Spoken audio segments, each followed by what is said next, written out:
to share with you something today on this Resurrection Sunday, and the question that I think comes to a lot of people's minds is the resurrection true? And for many of you, you believe that, but I think there are many people, and some that believe it, but do they really, deep in their heart, believe it? And what does it mean? So I want to share a few thoughts with you on that. This is going to be our text today coming from Matthew chapter 28. The first 20 verses of Matthew chapter 28 is about the resurrection. It's Matthew in chronicling the events of the resurrection. And I'm going to refer to that all through today, but I'm going to read just the first 8 verses here at the beginning. And I'm going to start with verse 1 in chapter 28. It says this. Now, this is the English Standard Version. I think we may have a different version that you'll see on the screen, but it begins like this. Now, after the Sabbath, toward the dawn of the first day of the week, Mary Magdalene and the other Mary went to see the tomb. And behold, there was a great earthquake, for an angel of the Lord descended from heaven and came and rolled back the stone and sat on it. His appearance was like lightning, and his clothing white as snow. And for fear of him, the guards trembled and became like dead men. Remember that about the guards. But the angel said to the women, "Do not be afraid, for I know who you seek. It's Jesus who was crucified. He is not here, for he is risen, as he said. Come and see the place where he lay. Then go quickly and tell his disciples that he is risen from the dead, and behold, he is going before you to Galilee. There you will see him. See, I have told you." So they departed quickly from the tomb with fear and great joy and ran to tell the disciples. So there's a few things I want to get clear right at the beginning here. There is no more significant or consequential figure in the history of this earth than Jesus Christ. None. There is no more consequential figure. In fact, the timeline of history was divided by him. His birth, everything before that was referred to as BC. Now, there are people out there that want to try to change that around now, but I'm not going to have that. I still refer to it that way. BC meaning before Christ, and then AD, or Anno Domini, which is a Latin phrase for in the year of our Lord. That separates the calendar of the history of our world, AD and BC. That, to me, is one thing that fairly would substantiate the idea that Jesus is the most consequential figure. I don't see them dividing the calendar of history for Winston Churchill as an example, or any other figure that you can name, Abraham Lincoln, George Washington, Christopher Columbus. The only person that divided the calendar of history is Jesus Christ. So that affirms it, amongst other things, that he was a pretty big deal. And so I want to also tell you that there is no greater event in the timeline of history than the resurrection of Jesus Christ. Everything was made possible. Everything was made possible by Jesus going to the cross, giving his life as a sacrifice for our sin. That was made possible. But everything changed when Jesus, after being lifeless for 3 days, came out of the grave and walked out of a tomb. It changed everything. And if Jesus didn't rise from the dead, then this is just a novel story about a certainly charismatic figure. Perhaps, as many refer to him, as a great teacher or a philosopher. If the story isn't true, that's what he was. You could say the same things about other figures similar to that. Perhaps you could say it about Gandhi or whoever it may be. That's what Jesus would be considered if the resurrection isn't true. But if he did rise from the dead, it changes everything significantly in the life of everyone here, everyone listening, and everyone in the world.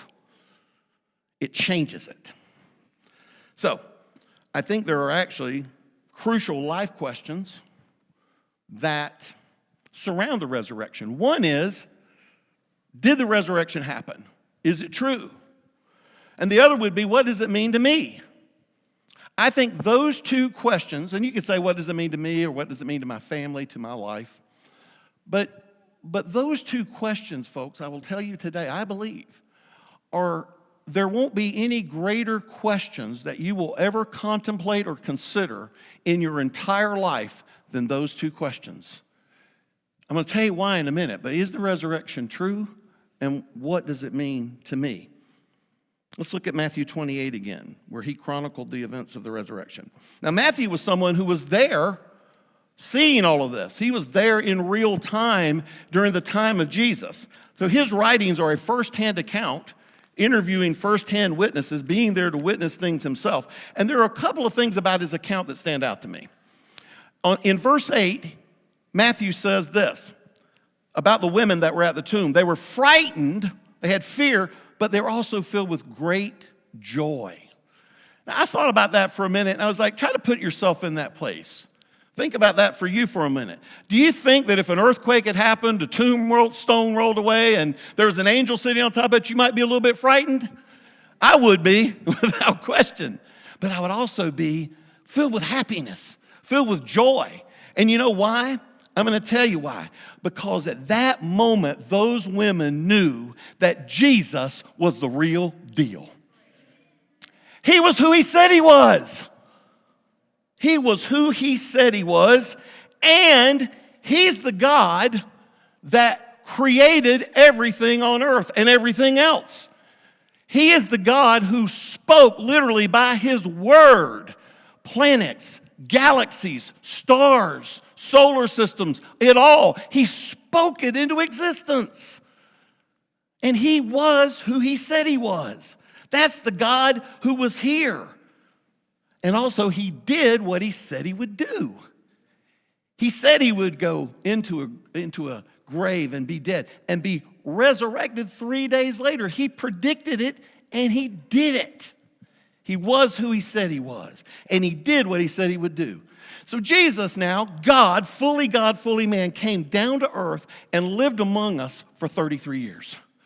He walked with us, talked with us. I'm sure they joked around, pulled practical jokes on each other. I mean, he was a carpenter for many years.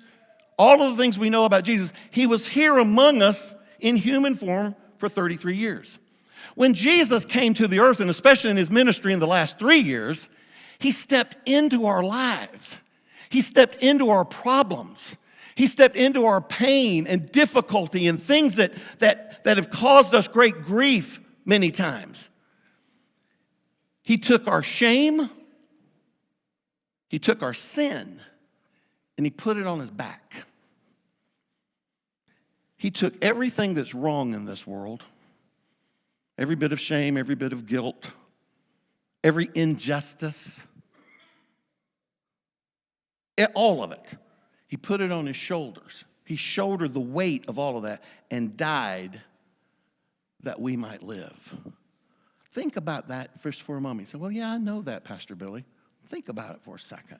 All the weight of the sin and all the shame, grief, everything, all the problems, hurt, pain, on his shoulders at that cross. For what? For you. For me. That's why he did it.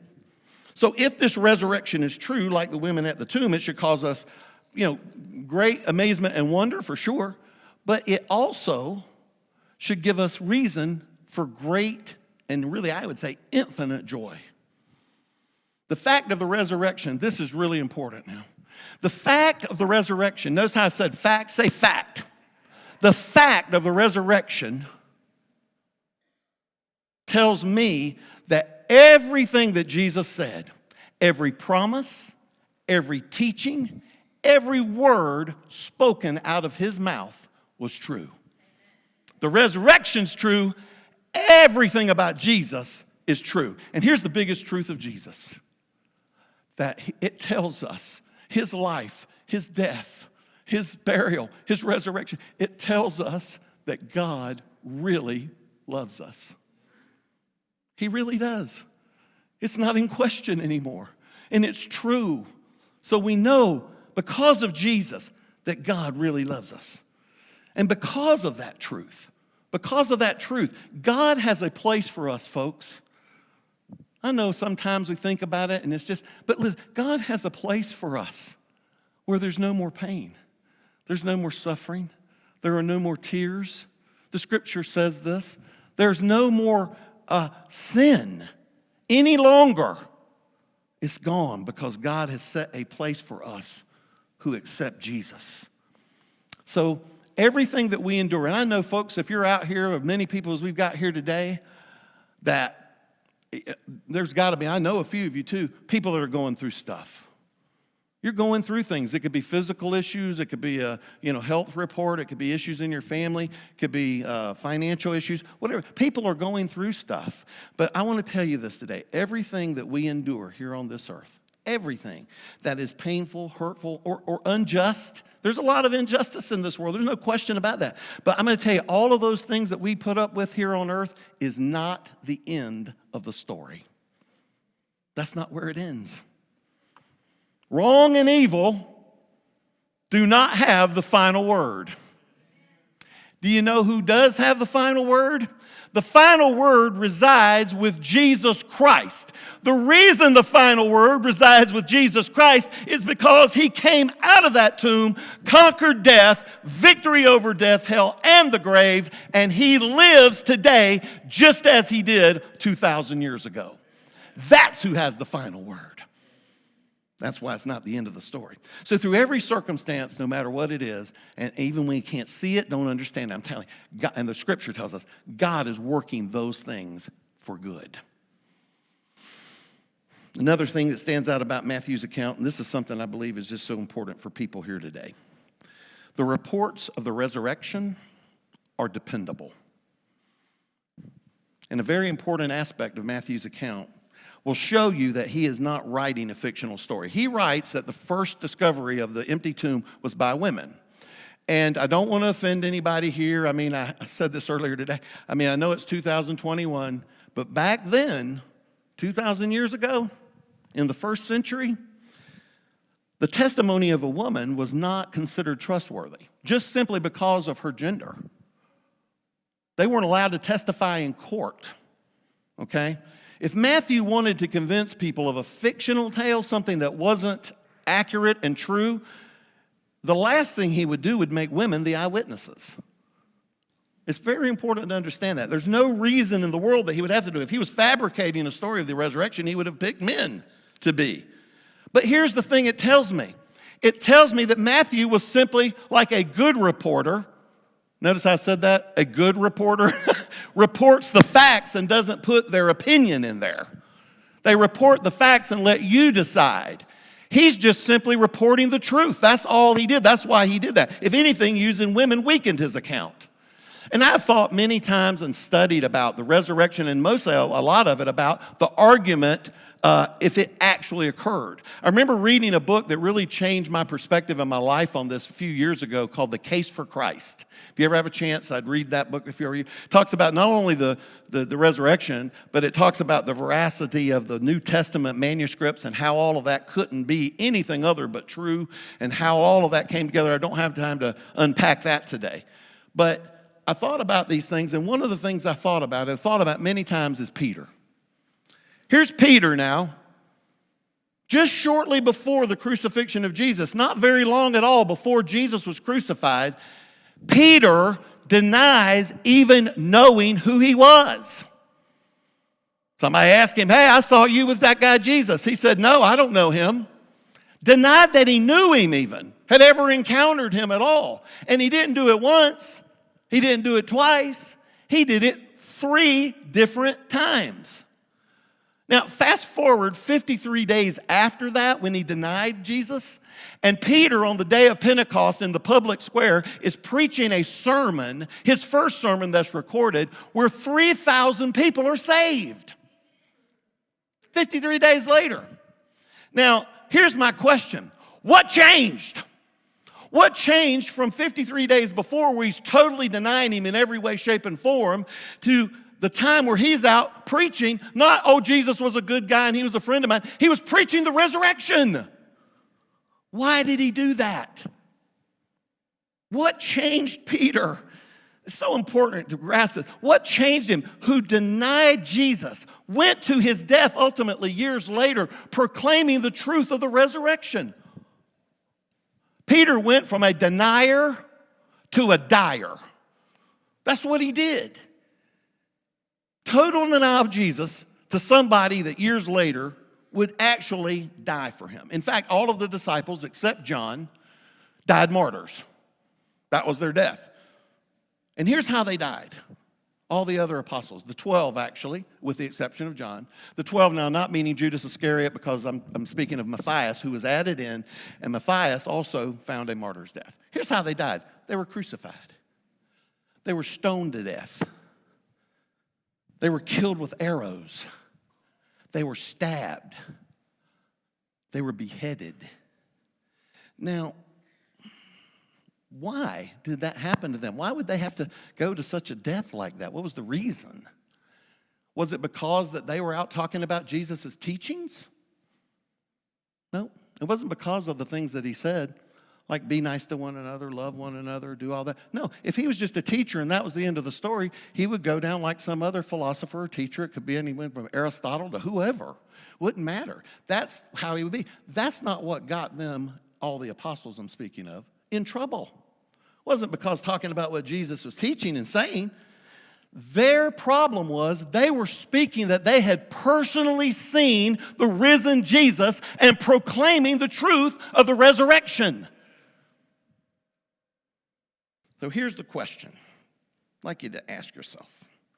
Would any of those men die in the horrific fashion that they did for a lie? For a lie? And he said, well, yeah, Pastor Billy, a lot of people lie. Yeah, that's true. But my experience is that in some way, shape, or form, every lie that people tell, there's something to gain. There's a reason for it. You're trying to either cover up something or obtain something or whatever. There's some advantage or gain that's the motive for the lie. Like when children lie. I said, like when children lie. Unless I'm the only one, maybe I am. Correct me if I'm wrong. Am I the only one whose children tell me things that aren't true? All of your children tell you what's true all the time? Man, teach me how to parent, please. It doesn't mean my children are liars. It means they tell things that aren't true. They weave little tales. There's a story I could tell you, but I'll just tell you one real quick. The other day I asked Jackson, our son, Jackson, did you clean your room like you said you would? Yes, sir, I did. And I walked about, 15 steps into his room and find out that he had just told me something that wasn't true. And of course, I talked to him about that. But the other part of it is that I realized that he had a motive. He had a reason that he wanted to do that because he wanted to finish the program he was watching. Now, that's a little child, but people that lie have a reason to. So in the apostles' case, was it money? Is that why? No, that's not it. They lived and died as paupers, all of them. Was it fame? Certainly not. They didn't want to be known at all. I mean, they were on the run almost of their entire lives. They weren't doing this for any fame. Was it power? They had zero power in the structure of the day. They weren't in part of the political elite or any kind of power structure or social structure that gave them any power. Not all, they were outcast. So here's what they gained. By their lie, if they told a lie, if it was a lie that they went to their death for, and they lived their life for, here's what it is. The entirety of their lives after Jesus, they were beaten, they were imprisoned, they were tortured, they were dirt poor, they were on the run, they were in hiding, and ultimately, they were killed. The apostles all went to their death saying the same thing. That's what got them killed ultimately, and persecuted, all those things that I just said that happened to them before. All of that happened not because of what Jesus taught or what he said.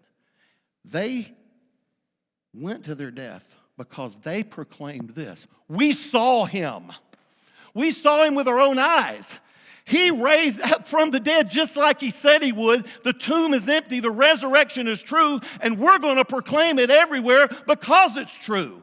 That's what led them to their death. So essentially what they were saying is, you know what? We are willing to give our lives. And all the persecution up until we die, we're willing to give our lives to take this message of the truth of the resurrection to everywhere around the world, all the places that they went, because you need to know it. Because we need to know it. The reason we're gathered here today, or at least most of us, the reason that Christianity is still the greatest movement of anything that's ever happened in the history of the world is because of the truth of the resurrection. But it all started with those guys carrying the message out because they saw him and they were willing to give their life for that. We're willing to give our lives because Jesus was who he said he was. He's the Messiah. He's the Christ.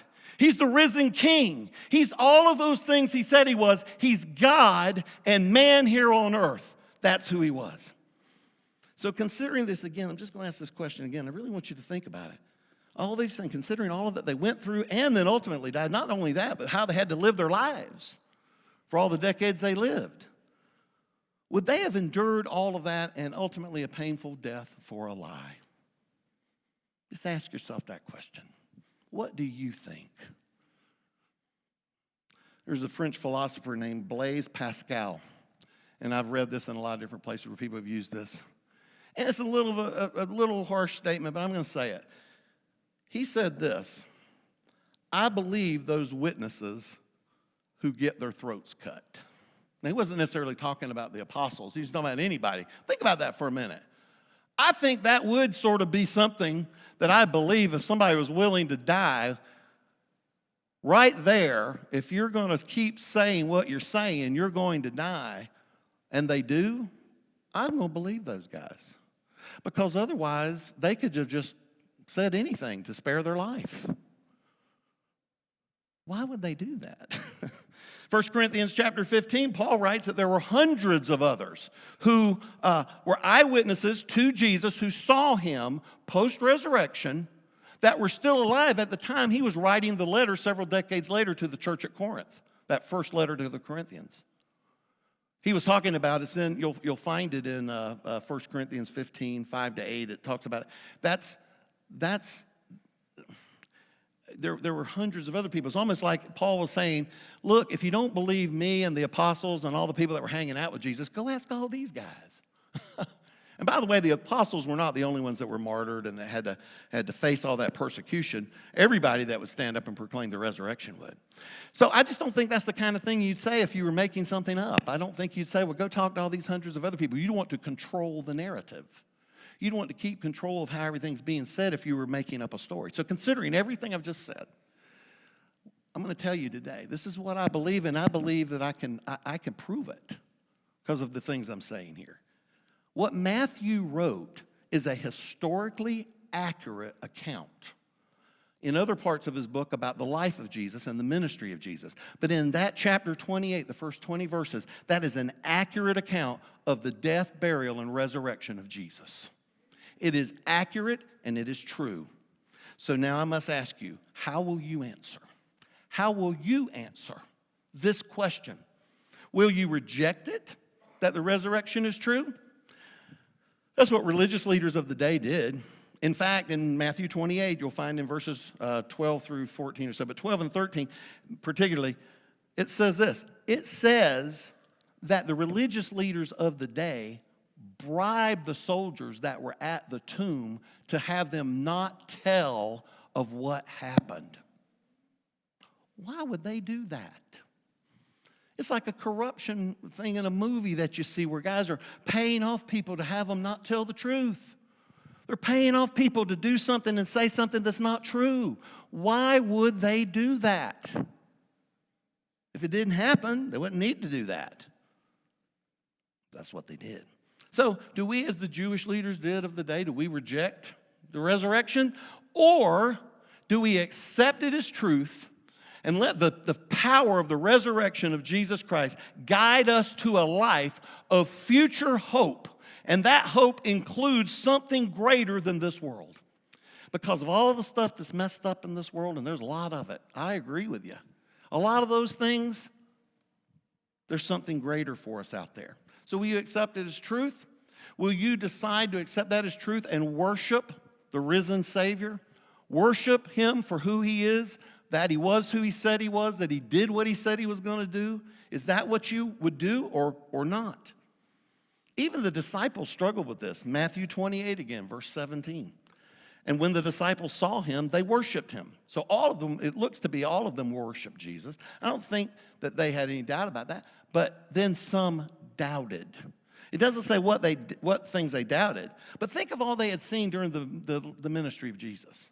All the supernatural miracles, all of the profound teaching, all of the things that he accomplished. And they touched him, they saw him, they ate with him, they were with him for 3 years. They talked to him. Why would any of them doubt him after all of that? But that after the resurrection, they did.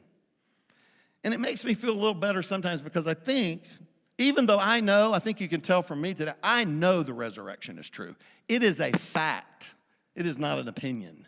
The resurrection is true. A lot of things I told you and more that I could go into that I don't have time today. But sometimes in my mind, I'll be honest with you, there's doubts that creep in. Doubts that creep in. It's just the nature of things. And I think that it makes me feel a little bit better to know that the disciples had every reason to know. They had every reason to know that Jesus was risen because they were right there. They saw him. He was, as he said, he's alive. They knew it. But I think their doubts didn't come from they knew that Jesus was resurrected. Their doubts came from other questions. Do you have questions about God here today? If you don't, you're probably alone. Do you have any questions about God? I do, okay? And they did, I think. They wondered, well, why did he come here and do this, and now he's leaving again? Why didn't he, for instance, toss the Romans out of here and set up his kingdom and put Israel back in the place where they needed to be in their nation? Why didn't he do that? That could have been some of the doubts or questions that they may have had. They may have had questions about a variety of things. But it seems like to me, those are the type of questions that I have sometimes. I have questions like that. Maybe you do too. I know you know people that do if you don't. Why do bad things happen to good people? I would like to know the answer to that. I don't have it for you today. Why are there natural disasters? Why are there mass shootings? I have questions too. But here's what is tragic, folks. It's a tragedy when, because of those questions that may give you doubt, that causes you to fall into unbelief, okay? And so, if Jesus is who he said he is, and he is if the resurrection is true, and the resurrection is true, stay with me here. If he is who he said he is, you could do something like this. Jesus, I do things like this. You can say it in any way you want. Jesus, I don't understand how to explain this right now. I don't understand how to explain why bad things happen to good people. I can't understand why there's mass shootings, why these things happen. I can't understand it right now. But here's what I know. Here's what I know. I know that if the resurrection happened, if the resurrection happened, I know there's an answer. I may not know what it is, but I know there's an answer.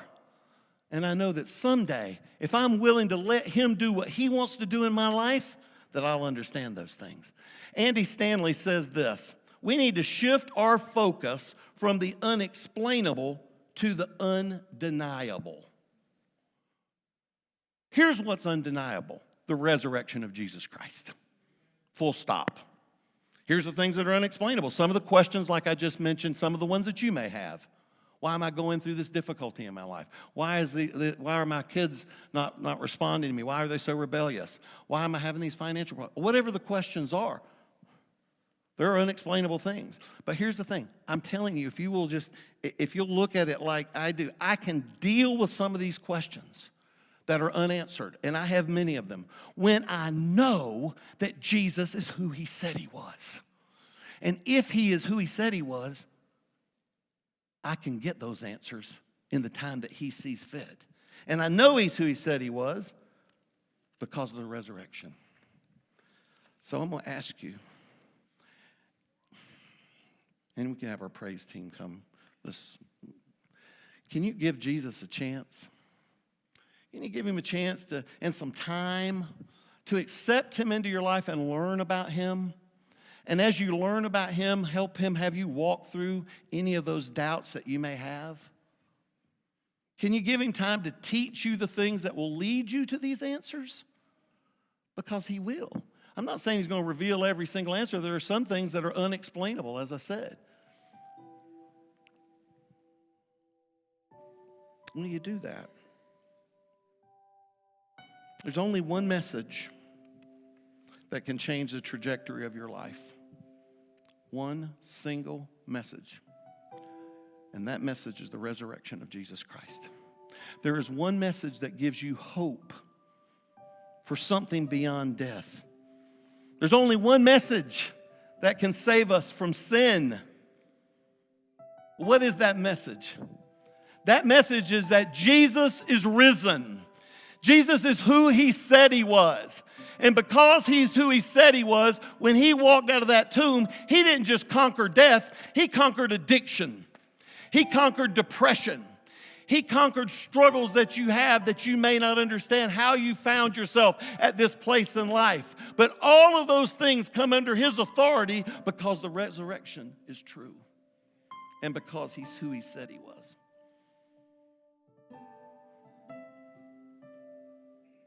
How are you going to respond to Jesus? Jesus suffered for me. He was tortured for me and you. I put it in my own words. He was despised and rejected. He was discarded like a piece of trash.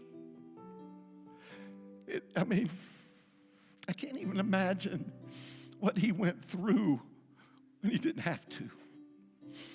But he did it because he knew that he was who he said he was. And he was going to do what he said he was going to do. He suffered for us. He was tortured for us. And now, after all of that, he wants to live in my heart and change me from the inside out. And let me tell you something, folks. If you knew me 15 years ago, you'd say, you know what? He's been changed from the inside out. I'll also tell you today, don't be disappointed if I do something and I mess up. Because of Will, because he's still working on me. We're not perfect when we live this life. But I'll tell you what, we're changed lives through the power of the resurrection working in us and through us. And he wants to do that for you today. No matter where you are, if you're a believer, if you have been a believer, but you're just sort of in and out, or you're wherever you may find yourself today, if you've never accepted Jesus, this opportunity is this question is going to be in your heart. And I will tell you, there are some of you now, and you know who you are. There's something in your heart. You don't know what you're going to do next, but there's something in your heart right now asking, is this for me? Is he the real deal? Is he who he said he was? Because if the resurrection is true, everything else is going to be okay. Because he is on the throne and he will lead you and he will guide you into a place that he wants you to be. And he will also take you to a place that he's made possible for you. Miss Carolyn mentioned it earlier. This verse, 1 Corinthians 2:9. This is what the scriptures mean when they say, no eye has seen, no ear has heard, no mind has imagined what God has prepared for those who love him. You can't imagine it, but it's there for you today. This earth and what we live here, this is going to be over. No matter how much money you make, no matter how much money you lose, no matter what your station in life is, if you're at the upper scale, if you feel like you're at the lower scale, what side of the tracks you're on, it's coming to an end. It's coming to an end. And there's a lot of things that are written about heaven. I want to read you this last thing as we close right here. Revelation 21, 1 through 5. Then I saw a new heaven and a new earth. This is John in the revelation that he was given by Jesus. For the old heaven and the old earth had disappeared, and the sea was also gone. The oceans were gone. I saw the holy city, the new Jerusalem, coming down from God out of heaven like a bride, beautifully dressed for her husband. I heard a loud shout from the throne saying, "Look, God's home is now among his people. He will live with them, and they will be his people. God himself will be with them. He will wipe every tear from their eyes, and there will be no more death or sorrow or crying or pain. All these things are gone forever." And the one sitting on the throne, that's Jesus, he says, "Look, I'm making everything new." And then he said to me, "Write this down, for what I tell you is trustworthy and true." Folk, this is what it's about. What happens when we leave here and being able to live victoriously while we are here. And he'll do all that. All those questions, all those things. So I want you to do this with me as we close this service. Would you stand with me, please? And I'm going to just pray.